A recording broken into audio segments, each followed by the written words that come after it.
Welcome to DIYeasycrafts.com, how to make your own Damascus steel knife. Now, Damascus steel is basically layered steel, different materials that are hammer welded together, and then when you grind them and acid etch them, it highlights a very, very cool design on the blade. These blades are also very, very durable, and they hold a great edge. They have additional strength from all that hammering. I started with a piece of Damascus steel that was given to me by my friend Jason Northgard, a metal worker and blacksmith. Designed the knife and just traced out the outline of the knife that I wanted to create, just using a gold Sharpie marker. And then with the limited tools that I have, I used a disc grinder with a cutoff wheel to start cutting the material to the basic shape. And what I'm doing is just basically cutting straight lines, cutting notches off of that steel, and watching the lines or the outline of the shape that I want to end up with. And it doesn't take all that long to start to get the shape of what you're looking for. Now, the curvature of the handle, I actually did some plunge cuts in from the top and then also in from both sides. I couldn't cut all the way through because I cut into the material that I wanted for the handle, and then I just snapped them off with a hammer.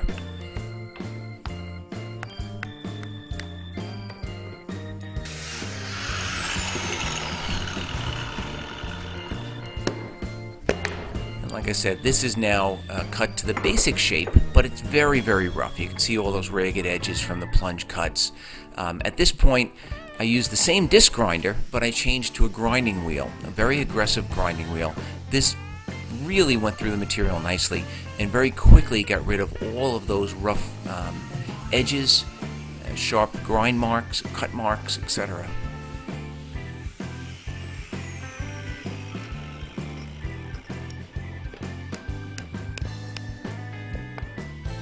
And at this point, the material itself is cut into the basic shape of the knife that I want.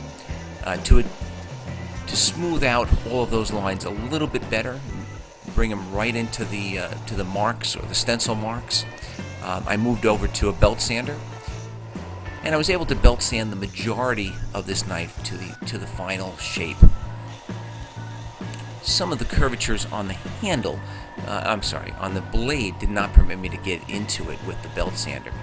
But the belt sander did 90% of the final grinding for the outline. In order to get at that internal groove on the blade, I actually moved over to a Dremel grinder with a grinding wheel. It's a very nice little tool for doing these small diameter areas. That's the blade, basically the outline completely finished, and now I'm going to start to sand or grind down the edge of the blade. And this, majority of this is done on the belt sander. It just takes time. Just keep going back and forth, keeping an eye on the center line of the blade, making sure that you don't grind too much from one side, that you grind evenly from one side to the other. And again, for that internal curve on the blade, I went back to the Dremel grinder. This time I'm using a sanding wheel, a drum sanding wheel, and that did a very nice job also with the sanding of that edge on that inner curve. You can also use files, sandpaper, almost any tools that you have available that will do the job would be fine. And you do want to drill holes through the full tang at this point, or through the handle at this point, before you heat treat this material. Almost impossible to drill through it once the steel is heat treated. So this blade is basically finished. It's polished. The blade, at least, is polished. Note that you don't really see the characteristic Damascus swirls or design in the blade. You won't see those until the final acid bath, which eats one material at a slightly faster rate than the other material, and it leaves engraved or etched lines or swirls on the actual blade. At this point, I brought the blade back to my friend Jason Northgard's metalworking shop, and he did some file work on the spine.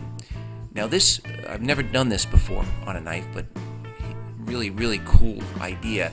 He basically used a round file and filed in grooves on each edge of the spine, and then he also used a straight file in order to make some straight notches.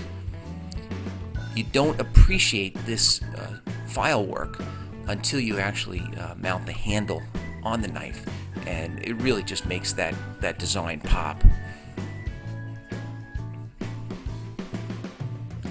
That's the finished piece, the finished spine filing work, courtesy of Jason Northgard. Now at this point, we're going to heat treat the blade.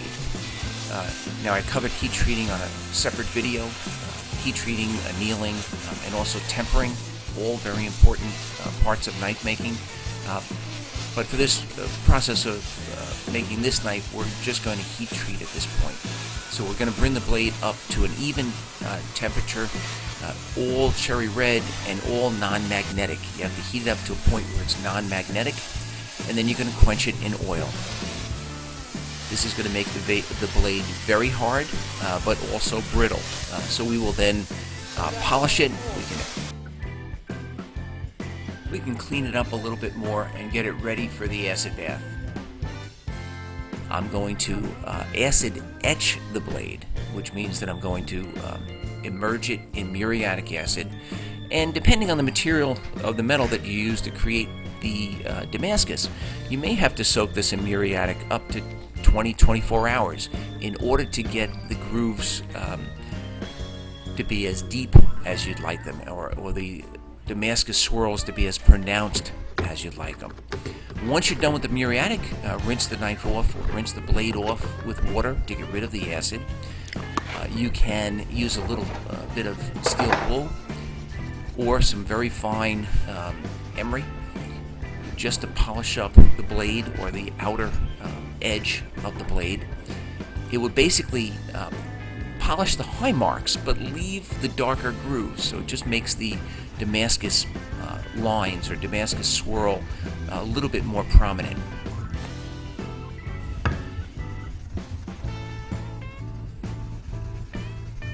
Now at this point, we're going to temper the blade by putting it into a kitchen oven, 375 for 3 hours, and then let it cool slowly in the oven without opening the oven door. But you can see now that the Damascus lines are nice and prominent. We can go ahead and add the handles to this after the blade has been tempered. And the final product, we used a hand-peened copper handle as well as brass guards to kind of highlight the Damascus lines. A very cool looking, very functional knife. Holds a great edge, should last forever. Beautiful tang work. Hope you enjoyed the video.